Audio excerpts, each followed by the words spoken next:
Yes, Thank Joe, you. you can start. Roll call, you good with what we have? I am. Okay. Communications. The only communication I had from the DEEP was also from the State Department of Public Health. And it involved the PFAS seminar or webinar that they had. Did any of you get a chance to take a look at that? No one, okay. I did. Not did. yet. I briefly looked. I'm gonna watch it, Joe. I just didn't get to yet. Okay, it in essence raised the alarm without raising an alarm, if that makes sense to you. They're aware there's a problem. They're aware, firemen are aware there's a problem because it not only affects the foam, but also their rollout suits, because they apparently have PFAS in them. I did not hear any major decision being made as far as legislation or for testing. And I was Steve, I think is here. Steve, are you in? Okay. He's on mute. He's here, he's on mute. Right, okay, the big question that I had emailed into them was whether or not they were gonna do testing for shellfish beds and actually test the shellfish. And I did not get an answer, and they did not address it in the webinar. So I don't know where that stands. Okay, and Steve or Jeff's not on yet. Joe, Pardon? I actually listened to it live virtually this Yep. piece, because I am a member of a statewide ad hoc group called the PFAS Action Group. It's a group of environmental groups. Yep. Ann Hulick and the like.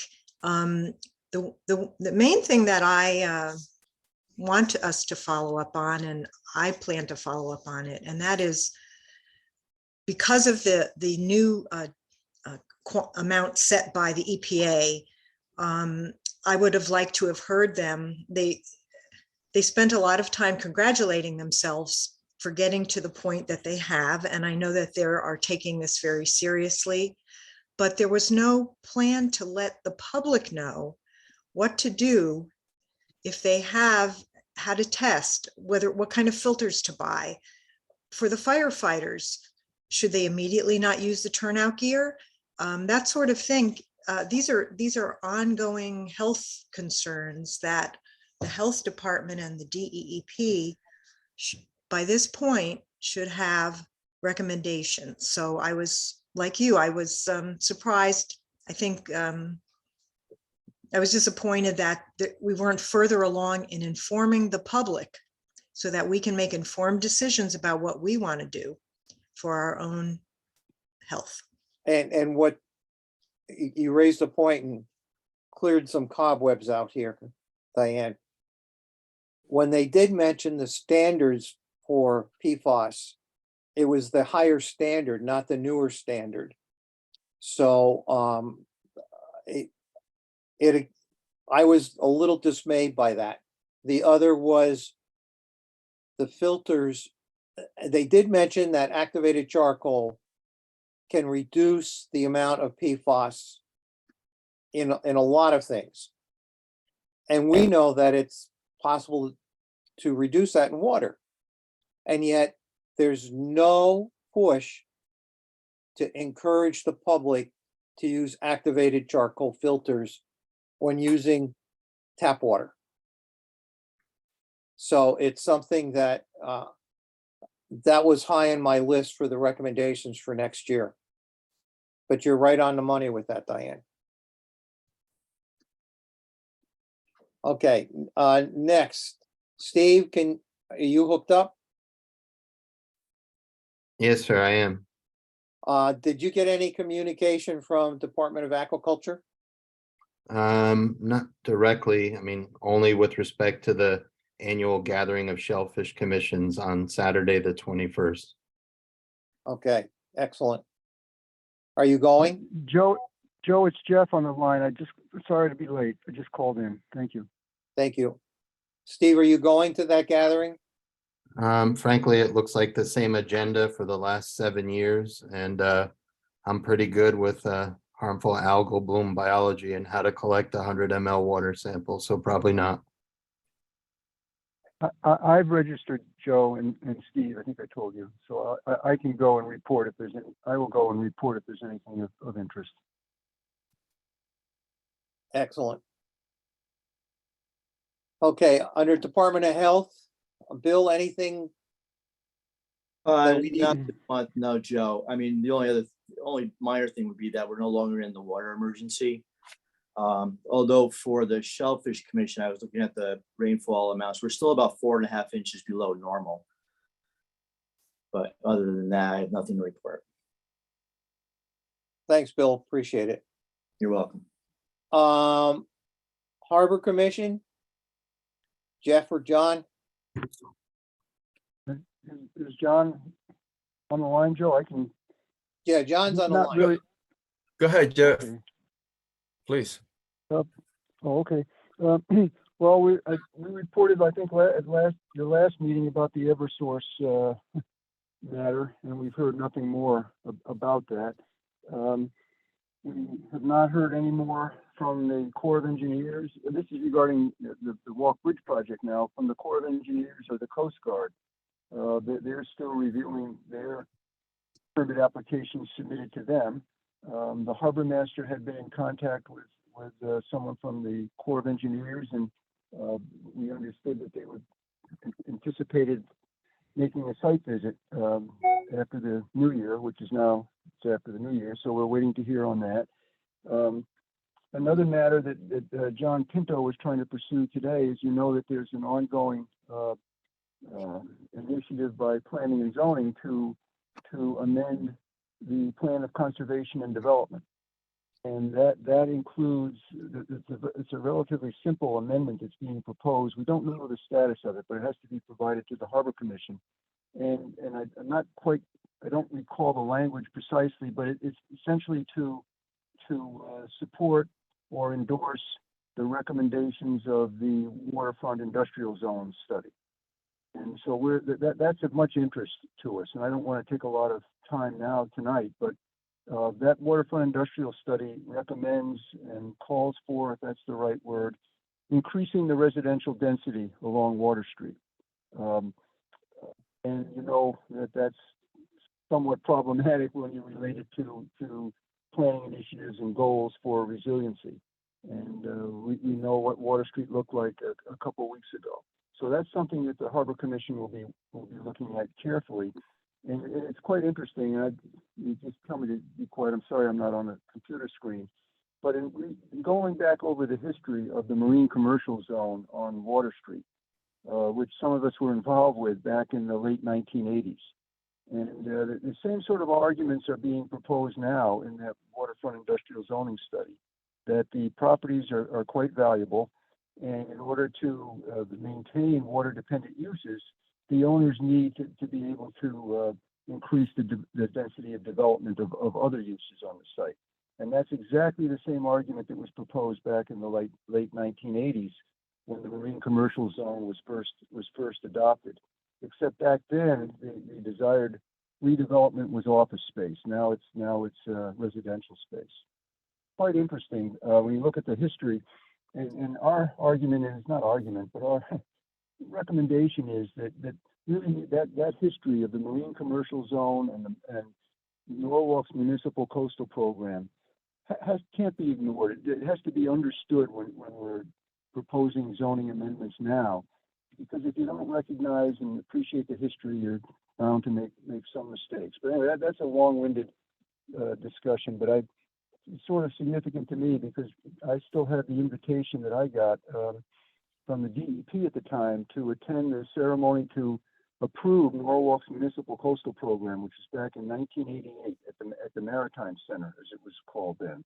And that was something that took place following the adoption of the marine commercial zone, which changed the heavy industrial zone along Water Street to a zone intended to protect water-dependent uses. So now we're sort of revisiting the same thing 40 years later. But anyway, so we'll we'll keep you informed about that. Thank you for letting me go on. I'm finished on that. Louise? All right, not Louise. Diane? That's an honor. Anyway, on the 12th of January at 6:30, this relates to what Jeff was just saying. There's going to be a virtual public meeting about Water Street area and all of what is called the South Norwalk Resilience Plan that's being developed. It includes Water Street, so it would be a very good time also for input. It's open to the public. And you have to register in advance as part of the Norwalk Tomorrow site, which is, I guess, the POCD and any of the related work being done on the zoning reg changes.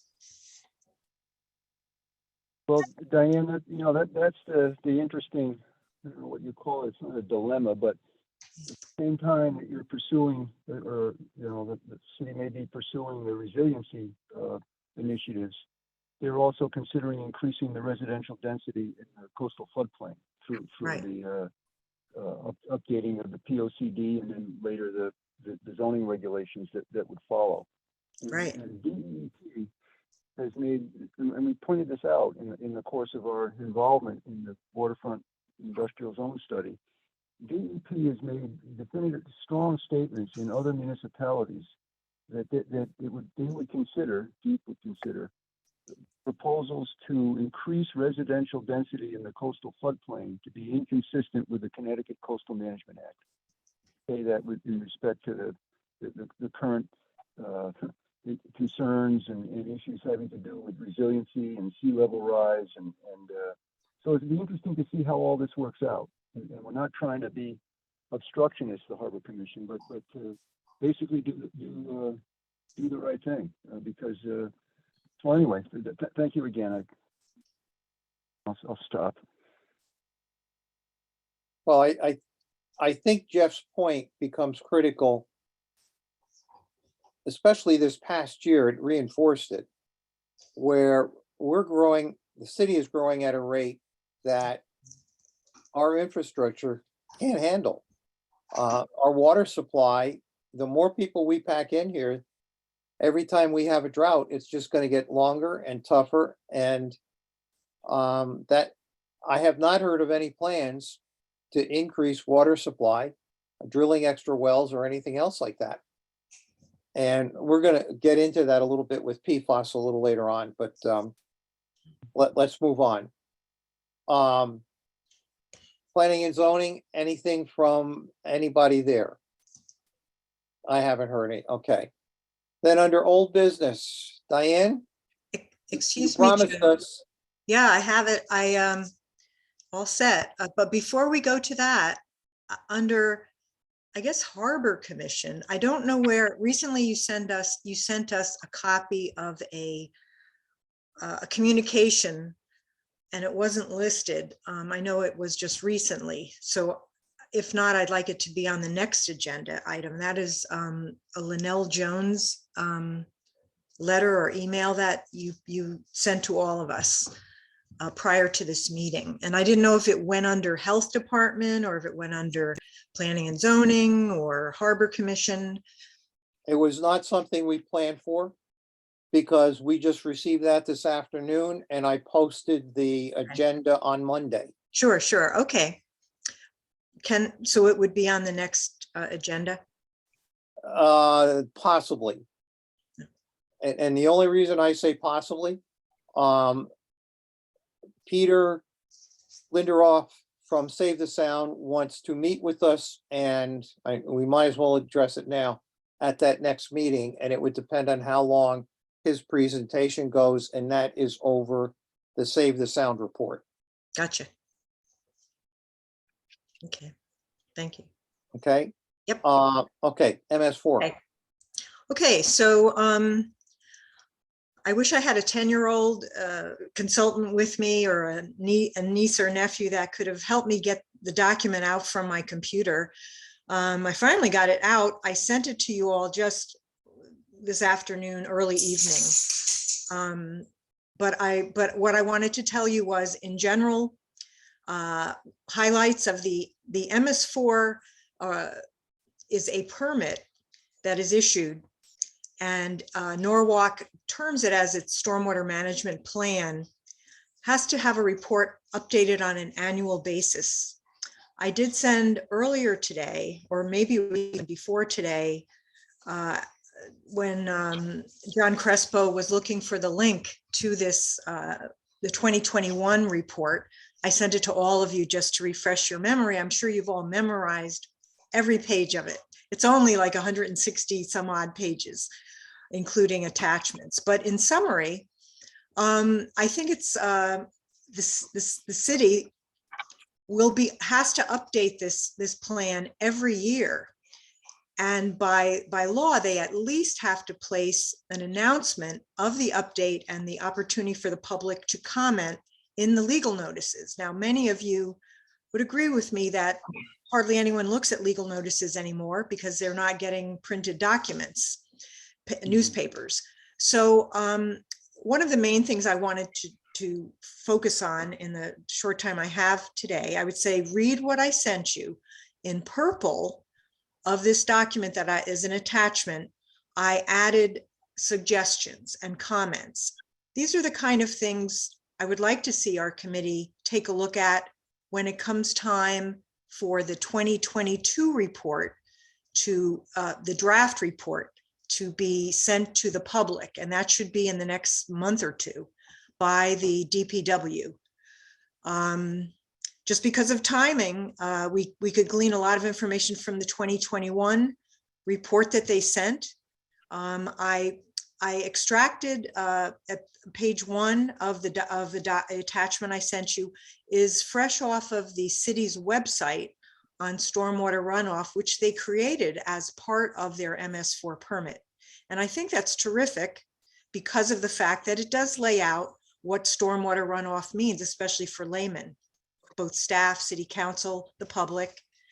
The thing is, though, that the city heavily relies upon the website, in my opinion, as the main mechanism they're using to educate the public, educate the Common Council, boards and commissions, possibly other staff.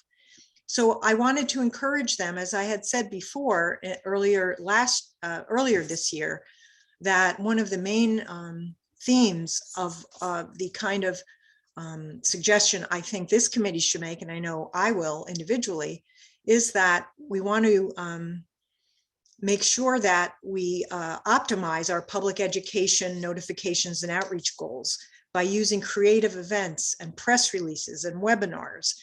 And as an example, during Earth Day week, many of the people in our committee individually, like the North River Watershed Association, have many terrific events. But as a committee and as a city, it would be a terrific, it's just a opportunity to utilize something that the public might have their mind on and utilize it as a mechanism for outreach and education.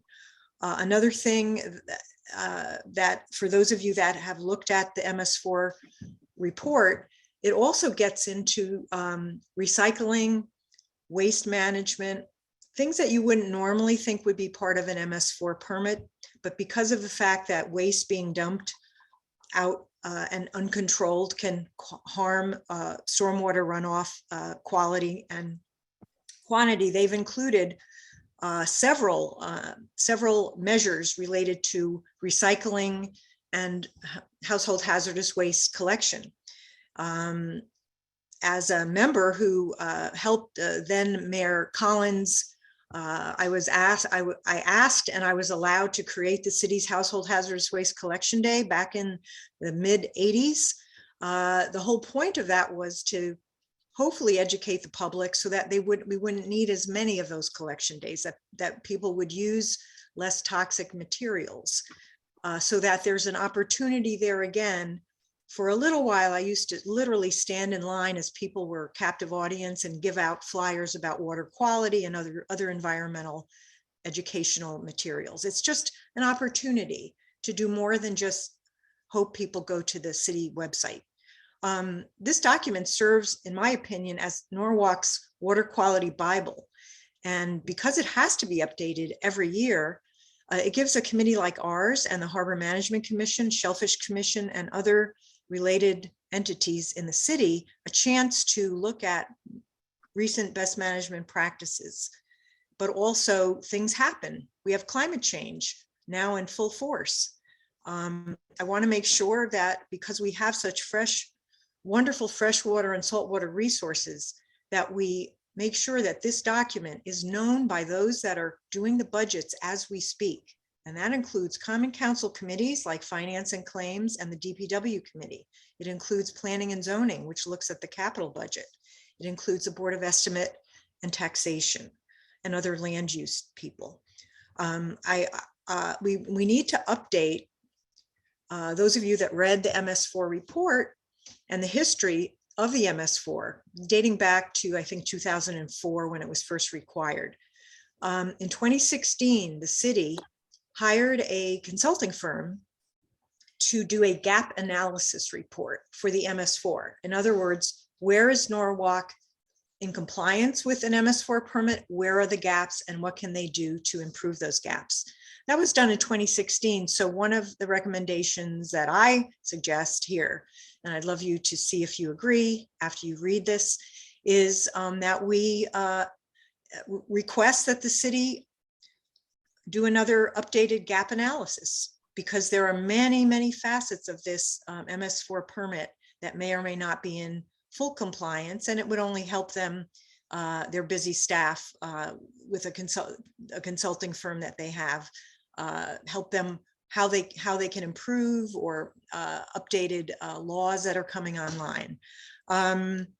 Lastly, I just wanted to emphasize that based upon some of the experience we've had of late, and also my experience in training as a former regulator with Hazardous Waste Division of DEP in the 80s, but also just the work I do and the work we all do, I think I would like to see us recommend a better incident reporting process, because that is mentioned in several of the measures, of the 6 measures, incident reporting and the public's access to reporting and complaint reporting.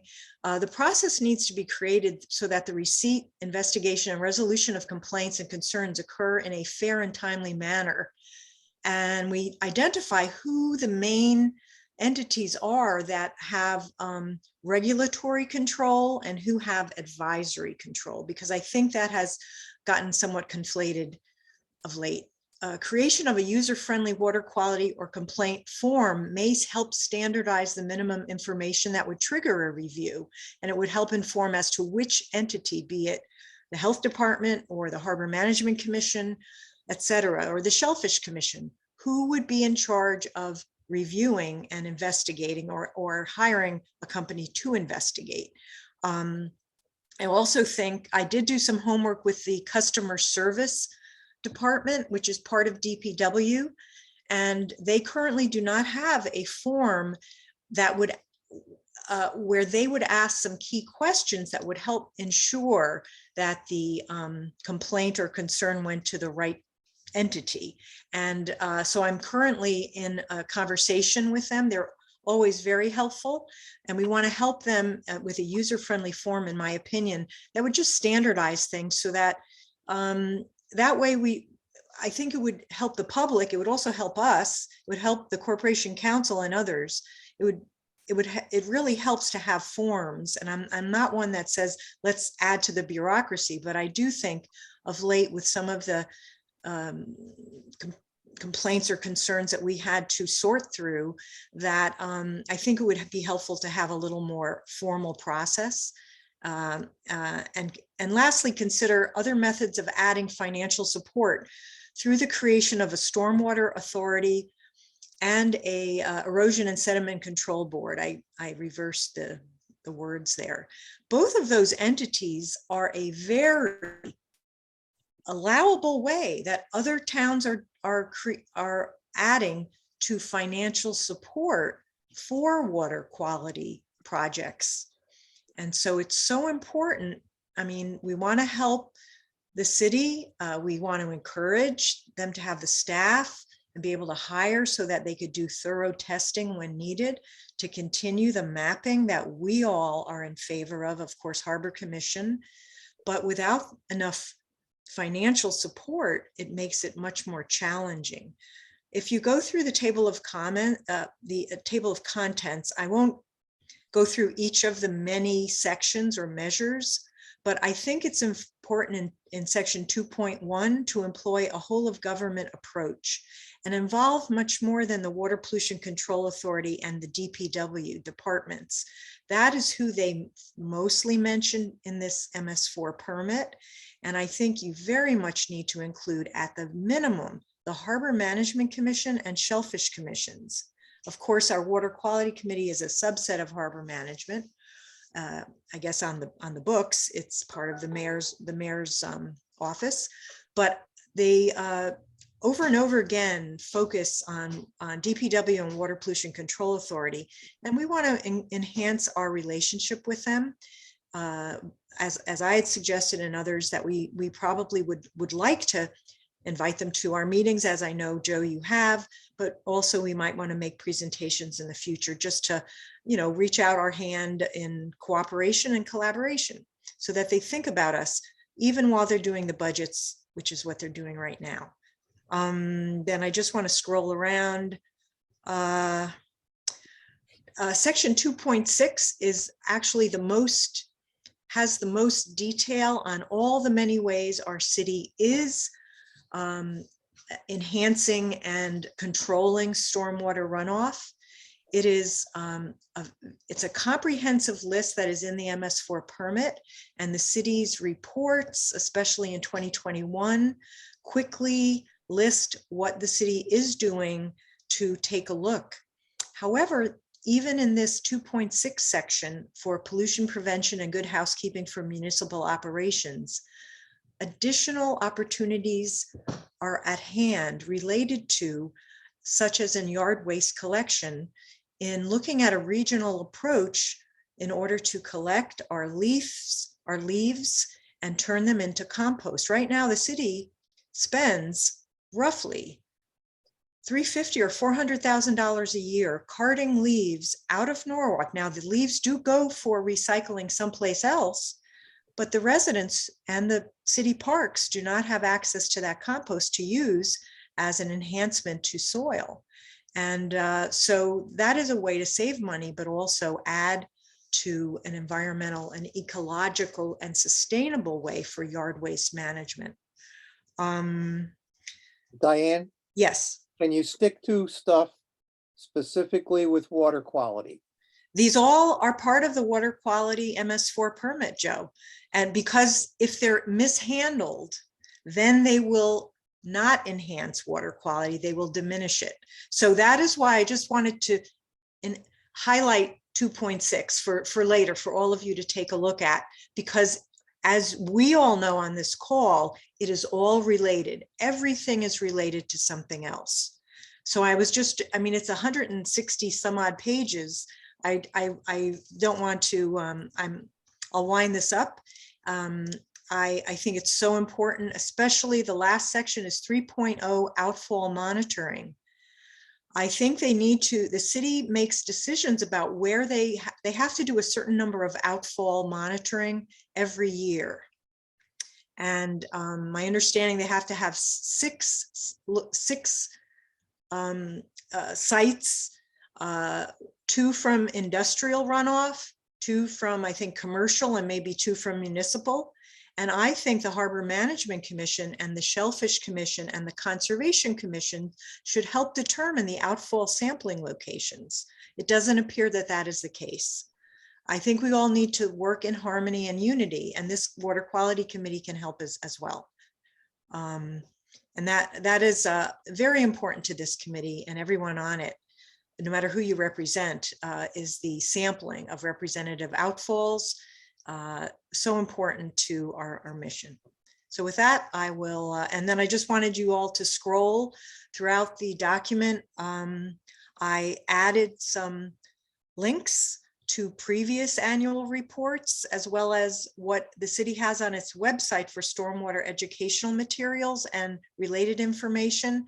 I do think that I'd like to see the Norwalk River Watershed Action Plan on here as a link, and also the Save the Sound report cards as a link, because they do mention other not-for-profits, so I think they should mention Save the Sound at the very least. Thank you. Diane, one quick question. Yes, sir. In any of that, was there a recommendation to require any outflow into the river or the sound from private areas like Wilson Point to have permitting process? No, they did not. So that's something, That's a huge one. yeah.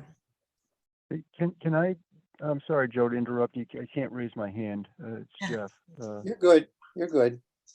All right.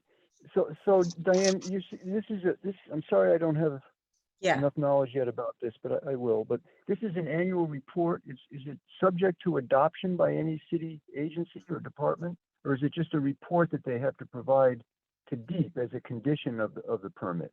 correct. Of the general. So Yeah. no one has to adopt it. I think what we'll do is the Harbor Commission will reach out to whomever's put this and ask for the opportunity to review it. Yeah, I think you prior should. to its completion. That's one thing. Mhm. And then to address Joe's comment about the including private areas. That's not something that can be included in this because this is a general permit for municipal systems. So we had talked about if we're going to make an argument for including private storm drainage work, that requires either a regulatory change or a legislative change, but it can't be added to this because the MS4 stands for municipal stormwater systems. But Well- we've talked about that. So according to my read of the MS4 permit documents, it's not just limited to municipal stormwater pipes, also receiving waters. So that's where it's a little murky about private Well, homeowner yeah, I know. associations. We can yeah. discuss it. We can discuss it at another Yeah. time. But we Sure. spent a good bit of time talking about this with DEEP and also with some of the environmental organizations. But this is a general permit that's issued for municipal separate small stormwater systems, and so that it deals just with that. And if we're going, it's reasonable, and it certainly seems appropriate to have some sort of control or oversight over the private systems as well. But that, as we talked about with DEEP before, is going to require a legislative or a regulatory change. Because the MS4 is specific; it's municipal. But anyway, I'll stop. Well, here's again, you bring up a good point. However, as we all have more time to read the document and the permit, it doesn't just deal with pipe systems. It also deals with receiving water. So if you have a private, for instance, we have, private a marina or a private the mall.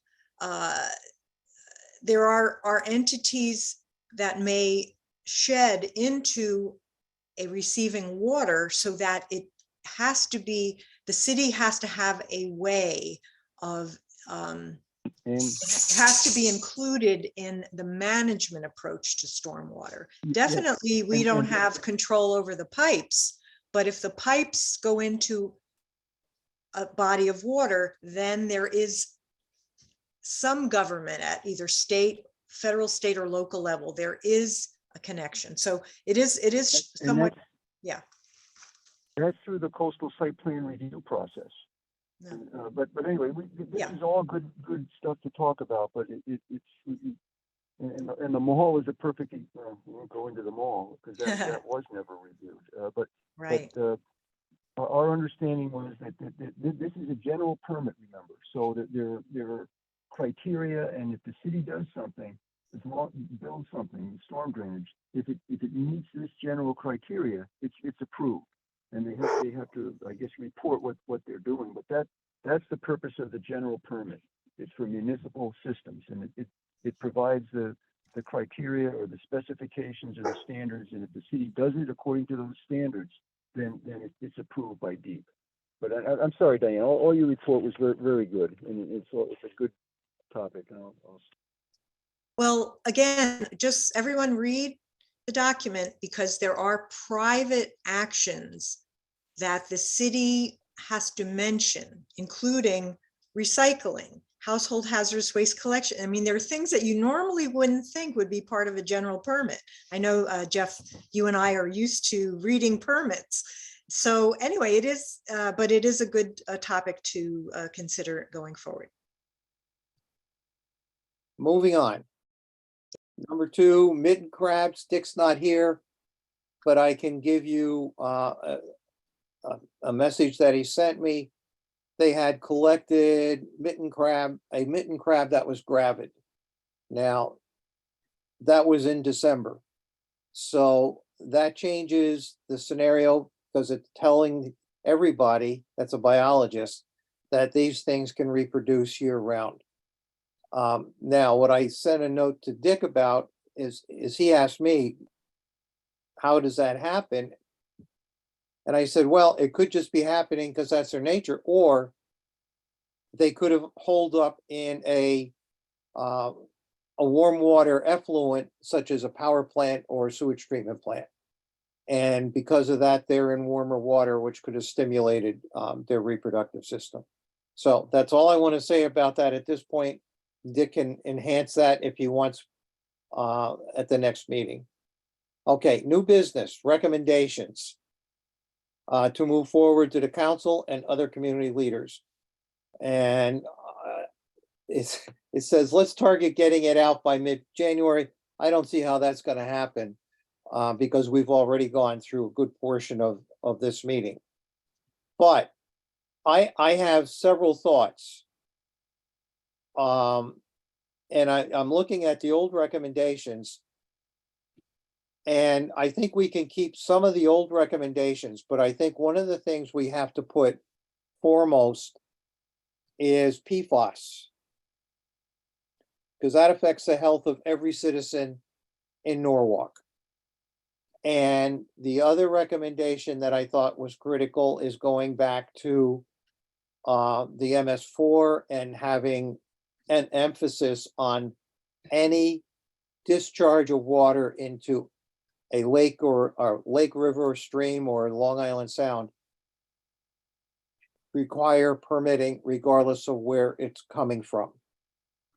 And that was not in any of the previous recommendations. Anybody have anything? Jeff, you had quite a few. Did everybody get a chance to see Jeff's recommendations? I didn't see Jeff's. Okay, Were they in the email? let me see if I can call it up. Bill, can I share my screen? Yes, of course. Go ahead, Joe. Okay, let me. Oh, come on. Let me go to my desktop. I recently just sent a couple of additions as well and did help you with some typos. Well, I'm sure there's typos. I make. Oh, that's okay. Yeah, it's just the first draft. No, I make an effort to have typos. It keeps everybody on their toes. Oh, come on. I agree with Diane's suggestion of adding stormwater authority, that Norwalk adopt a stormwater authority as one recommendation. Okay, hang on. Jeff's.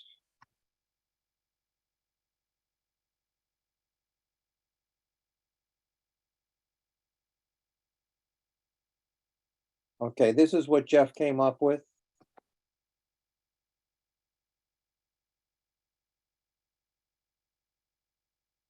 And a lot of these were what we had before. We're not seeing them yet, Joe. Pardon? We're not seeing them yet. Fudge.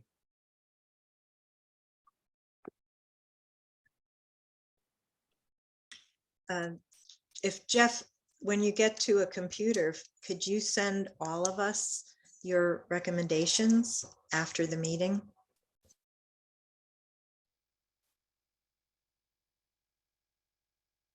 Okay, Zoom is not cooperating with me here. You usually have to click share and then you click share again. Okay, I did click it once. And it'll give you a new page and it should let you click it again. Okay. It's, my computer is not talking to Zoom very well here, unfortunately.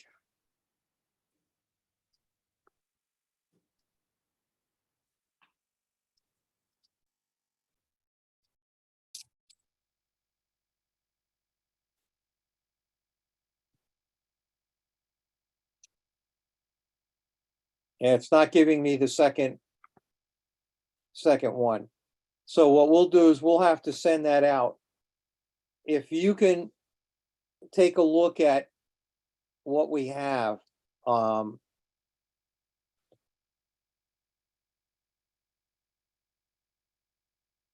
then it would be possible for you to get back item by item, which ones you feel are strong and which ones you feel are iffy, and which ones we can delete for the next round, if that makes sense to you. And I'll put them all together, hopefully by the end of the month, and get it out to you. And then we can make a decision. We could probably do it very easily via emails without taking up too much time. But going back at our previous ones, do we want to continue to encourage and support initiatives in cooperation with harbor management on Norwalk shellfish and so forth and so on, like Yeah. we had in the first one? Yeah. Okay. We want to encourage and support DEEP establishment of a new general permit or other appropriate means for regulating the discharge of stormwater from non-municipal separate storm sewer systems constructed on private roads. I think that's a critical one. Mhm. Are we in favor of that? Okay. Ms. Jones doesn't think we did anything with that, but that was number 2 on our list the last time around. Encourage and support state and federal legislative and or regulatory initiatives to require CTDOT to include stormwater best management practices in all new and refurbished highway infrastructure draining into Connecticut's coastal waterways, such as, and included the Yankee Doodle Bridge. And that should also be the Norwalk Walk Bridge. So I'll make a change there. And then number 6, support continuance of the Norwalk River Watershed Initiative as an intermunicipal collaborative entity for identifying and addressing water quality issues on a watershed basis. Is everybody agreeing to continue that? Yeah, you can take out the part-time coordinator thing because we did that. Okay. So are you part-time or full-time? No, Jamie, they hired Jamie. Is she part-time? I Okay. think she's part-time, yeah.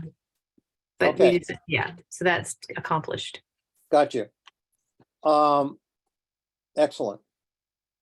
And encourage and support planning and zoning department review and reform existing land use regulations to identify opportunities for strengthening requirements for protection and enhancement of water quality and effective enforcement. Enforcement. Are we still in favor of that? Mhm. Okay, I should ask this question now before we go any further.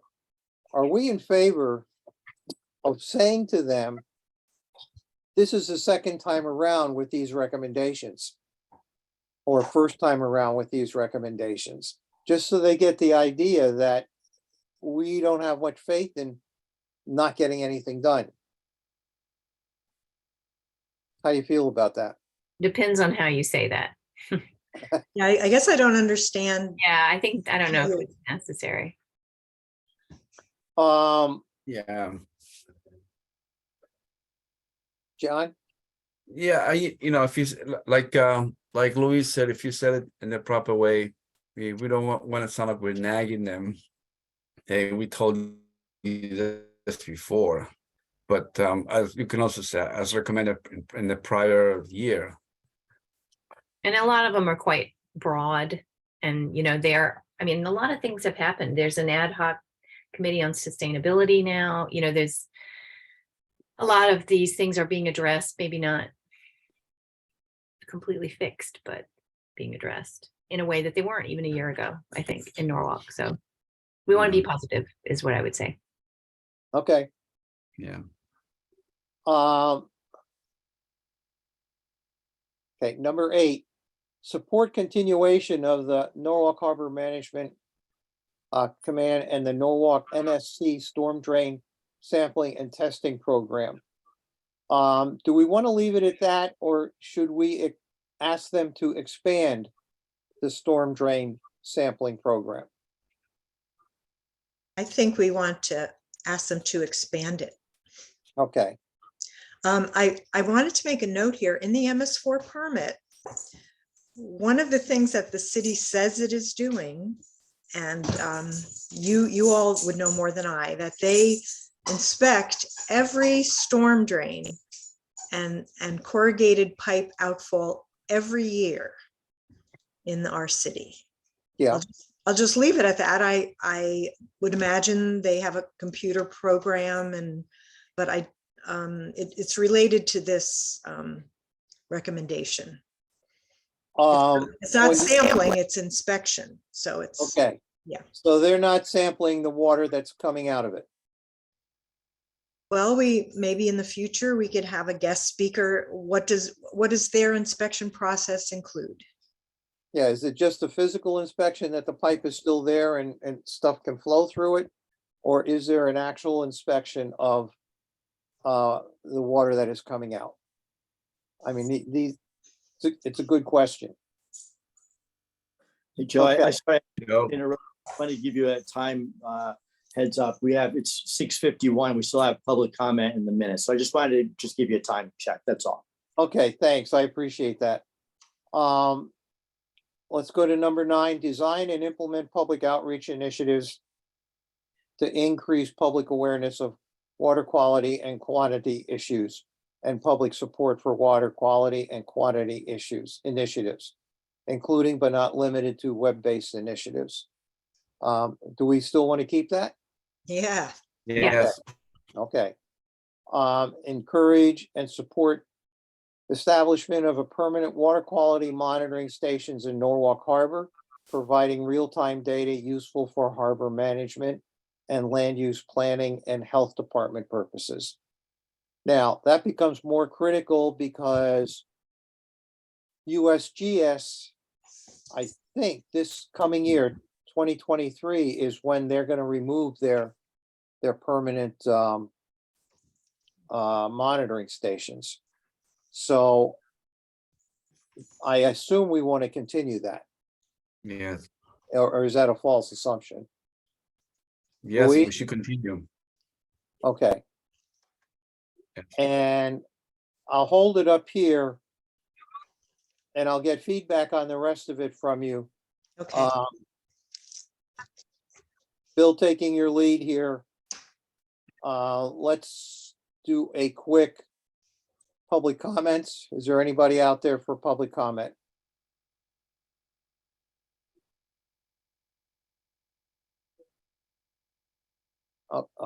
Okay, I want to throw something out here. The letter that went out from Linnell Jones today, that most of you, if not all of you, got, possibly read or didn't read yet, referenced the article in the newspaper about the monitoring of Sasko Brook and other areas, and trying to use DNA testing to find the source of these hot areas that are generating bacteria and what kind of bacteria. And Jeff sent me the final study. And when you read that, EPA does not use DNA testing. DEEP does not use DNA testing. And the reason for that has been that they feel it is not an adequate test. And there's too much of a possibility of getting contamination in the test.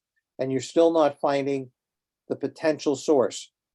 And Yale apparently did a study, and the results of that study were inconclusive. They came up with the same thing, that I'm sorry, but it would be nice if it worked. Some of you that have known me for a while know that I suggested we look into that well over 4 years ago. And it's not viable. Not yet, anyways. Maybe some year it might be, but not at this point. So even though that our article made it look promising, it's still not, unfortunately. Okay, quickly Joe, move. just a brief comment, and we can talk about it later. Because I was involved in the development of that study initially that came out of the Sasko Brook Watershed Plan. So I think we may have disagreements on the value of it. And I think my opinion is that this was a study the idea came about through the Westport Weston Health Director, and then involved the Darien Health Director, and then in another town. And so my feeling is that it is useful, and it helped advance the state of the knowledge of it. And I would like, the chance to talk about it at a future time. But I think it has advanced the state of the knowledge, even by identifying what we don't know and what the difficulties are. But it came about, and I'll be very quick about this, during the watershed-based planning process. DEP encourages or requires to have a statement of pollutant loads of bacteria.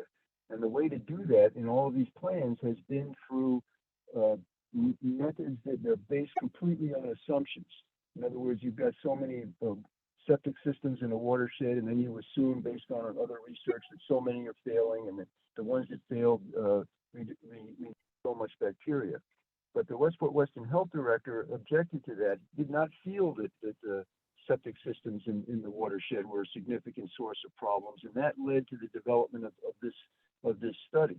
But I think we learned quite a bit from it, and that it's a step along the right direction. EPA, if you look at it, they encourage the development of this. They have not endorsed a particular model or a method for doing the source tracking, but it's something that anyway, I have sort of a personal connection to it, and I think it did advance the state of the knowledge, and I can talk more about it later on. Thank you, Joe. Yep. Okay, very quickly, reading and any other public comments? No, Anybody? We good? yes, Thank you. Reading and approval of minutes from December 1. Any changes? A lot of head shaking, no? No. Okay. Is there a motion to approve the minutes? Louise, second? Okay, Mr. Crespo, we have a second, all in favor? Aye. Okay. Then that's approved, and our next meeting is February 2. And as I mentioned earlier, Peter Linderoth is hoping to be there. Does anybody have a problem with that? No, He is the Director of Research for Save the Sound. And Joe, we may also have another guest, the group that's organizing the Vets Park feasibility study. Is that gonna work? That same night. That same night, is that gonna work? Okay. I will have to give Peter at least half of that meeting. Okay, I don't think it'll take long, and I think that we have to start to pick the consultant by about March. So we just want to update this group, and maybe we'll try to keep it to like 10 or 15 minutes. That'd be excellent. Okay. Thank you. Can I have a motion to adjourn? Okay, we got two. All in favor? Aye. Aye. Thanks. Thanks, Happy New everybody. Year. Thank you, Happy New thank you, Year. Joe, and everybody. Good night, New Year. everyone. Thank you very much. Happy New Year. Take care. Take care. All right. Bye-bye.